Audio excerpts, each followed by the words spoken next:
선생님 안녕하세요. 네, 안녕하세요. 선생님, 혹시 네네. 박복한 여자들의 네네. 특징이 따로 있을까요? 저는 있다고 보고 있고요. 네. 또 이제 누구나 다 열심히 살지만 열심히 살아도 안 되는 사람들도 안 되더라고요. 그죠? 또 열심히 살아서 성공하는 분들도 있는데 특히 이제 우리 박복한 분들을 놓고 봤을 때 일단 우리 이제 흔히 하시는 얘기들 있죠. 남편 복이 없으니까 자식 복도 없다.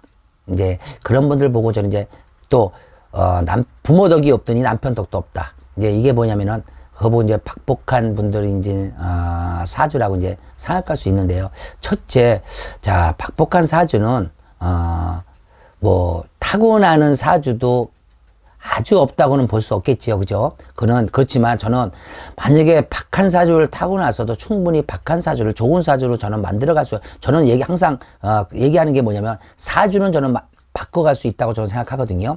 어떻게 사람이 타고난 사주로 살 것 같으면 살 의미가 없는 거예요. 사주를 얼마지 내가 어둡고 아까 박한 사주를 타고났더라도 내가 좋은 사주로 얼마든지 바꿔갖고 밝은 사주로 내가 살아갈 수 있는 기운을 얼마든지 내가 만들어갈 수 있는 건데 방법들을 모르는 거고요. 노력만 한다고 되는 게 아니고요. 내가 항상 얘기가 있어요. 자, 인생은 노력이 50은 인생의 운이 50이다. 노력만 갖고 살 수 있는 게 아니라 운이 따라줘야 되는 거고요. 또 근데 이제 박복한 분들의 사주를 놓고 보면요. 보편적으로 첫째는 내가 성인이 돼서 자, 우리가 이제, 공부를 하고 성인이 되기 전까지는 박복한 거는 몰라요. 그죠? 동등하게 똑같은 학생이고 공부하고 항상 이제, 공부하는 이제, 학생이기 때문에 모르다가 이제 성인이 돼서 산업전선에 나서서 또 이제 이성간도 만나게 되고 가정도 갖고 새끼를 낳고 어른이 되다 보니까 내 사주가 박하구나. 남들보다 내 사주가 왜 이렇게 힘들고 안 좋을까? 이제 이것들은 이제 우리 이제 어머님들이 아버님들이 느끼는 것들이고요. 그래서 저는 이제 박한 사주의 첫 번째는 연법이라고 생각하거든요. 과연 내가 성인이 돼서 이성 간에 내가 연법을 만났을 때 진짜 내가 인연법을 만났느냐? 인연 아닌 인연법을 만났냐에 따라서 저는 박한 사주가 여기서 갈라진다고 생각하거든요. 그래서 자, 우리 어머님들 또 아버님들은 마찬가지고요.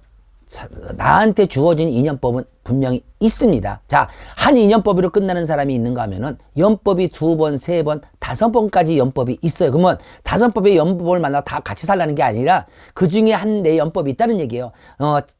연법이 한 사람으로 연법이 끝나는 연법도 있고요. 또 5명의 연법이 있어서 한 사람에 2사람 안 되다가 3번째 오는 분도 있고 또 마지막 5번째 만난 연법이 나의 부부로 가서 이성 간에 이제 동반자로 해서 부부로 가서 자식을 낳고 사는 연법이 있는 것이고요. 자, 연법이 맞은 분들의 내가 볼 때는 남편 덕도 있고 저는 자식 복도 있다고 보고 있거든요. 근데 이제 박한 사주를 놓고 보면은 본인들이 고집을 피고 잠시 잠깐 달콤한 사랑 때문에 연법 아닌 연법을 만나서 살다 보니까 내 팔자에 사주에 없는 상대를 만나서 살다 보니까 이제 그때부터 내 인생이 박해지는 거예요.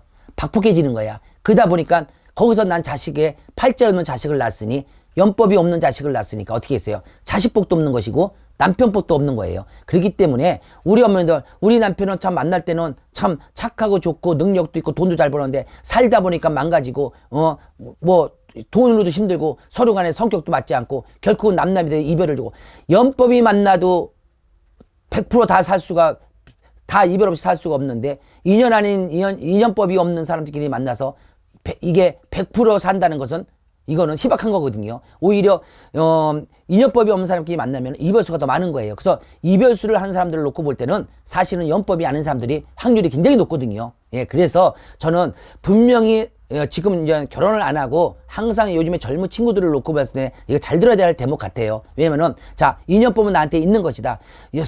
달콤한 사랑 때문에 연법 아닌 연법이 만나서 결국은 결혼해 살아서 나한테 얻는 이득이 뭔가? 결국은 끝까지 지켜주면 서로 간에 좋지만 결국은 못 지켜서 또 원점으로 왔을 때는 서로 간에 아픔이고 상처란 얘기예요. 거기다가 자식까지 없으면 괜찮은데 자식까지 낳고 이별을 하게 되면은 또 자식은 무슨 죄예요? 자식까지 앞길을 막아놓고 자식의 인생까지 부모님들이 박하게 만드는 겁니다. 또 이렇게 타고난 자식들이 박한 사주가 많은 거예요.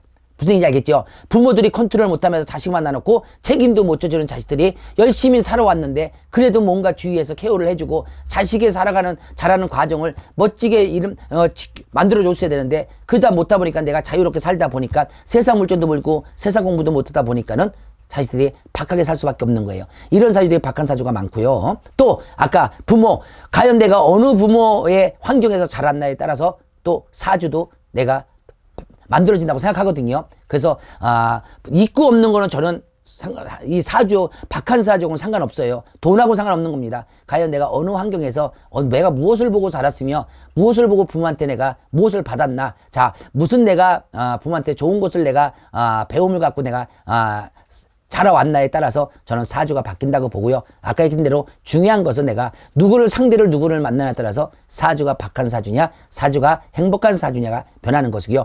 능력이 있고를 떠나서 없는 사람끼리 만나서 오히려 성공해가지고 더 잘 사는 연법들이 굉장히 많이 있습니다. 그거는 아까 얘기한 대로 인연법인 거예요. 자, 그래서 자, 분명히 두 사람의 부부의 연법은 인연법이 만나야지, 인연 아닌 연법이 만나면은 결국은 자꾸 이렇게 박한사주가 되고 서로 간에 아픔을 주고 서로 간에 득을 주는 게 아니라 서로 간에 실망을 주고 실패를 주다 보니까 세상도 힘들고 사는 것도 힘들고 인생도 박해지고 모든 것이 힘들다. 저는 그렇게 봅니다. 그렇기 때문에 지금이라도 만약에 이별을 해서 다시 연법을 찾는다면은 그러면 내가 살다가 이별을 다시 연법이 없느냐? 그게 아닙니다. 아직까지 이 연법을 못 만난 거예요. 자, 연법도 일찍 오는 사람이 있고 가정을 연법 아닌 연법이 만나서 가정을 갖고 살다가 이별을 하면서 진짜 연법이 찾아오는 경우도 있고요. 처음에 처녀 총각이 연법으로 시작해서 연법으로 끝나니까 이런 사주면 금상첨화겠지요. 그런 분들도 있고 또 그렇기 때문에 저는 과연 상대를 만났을 때 이게 내 연법일까? 아니면 내가 이게 내 인연법이 아닌가? 스쳐가는 인연법인가? 아니면 그냥 성인들이 만나가지고 잠깐 이성 간의 사랑일까? 이런 거는 꼭 진단을 했으면 좋겠다. 이런 생각이 꼭 듭니다. 그렇기 때문에 이런 데서부터 내 인생이 박하다, 내가 행복하다 아닌가는 과연 우리 흔히 하는 말 있어요. 성주가 대주요, 대주가 성주로다. 성주가 편해야 대주가 편하고 대주가 편해야 기주가 편한 거고 부부가 편해야 자식이 편한 거예요. 그건 뭐냐면 부부가 잘 만나고 잘 맞아야 된다는 얘기입니다. 예, 그렇기 때문에 자, 자식의 인생도 부모에 딸려 있다. 그렇기 때문에 부모가 박하면은 자식들도 다 그런 건 아니지만 확률적으로는 박한 사주가 많다는 얘기예요. 이건 꼭 참고했으면 좋겠고요. 그렇다고 해서 부모가 나한테 해준 거고 힘들게 사니까 그럼 나도 평생 힘들게 사느냐? 이건 아닙니다. 요거는 참고하라는 얘기인 거지. 자, 일단은 내가 열심히 살아야 되는 거죠. 예, 하지만 이제 상대를 누구냐 만나에 따라서 내 인생에 박한 사주인 거지. 내가 했잖아요. 금전적으로 박하고 박하지 않은 거는 돈하고는 연관짓지 말아라. 돈하고 내 인상하고는 틀린 것이다. 그렇지만 누구를 만나냐에 따라서 이별을 하느냐 안 하느냐 끝까지 가진 건 없어도 행복하게 살면 그건 박한 사주가 아닙니다. 행복한 사주야 잘 만난 사주지.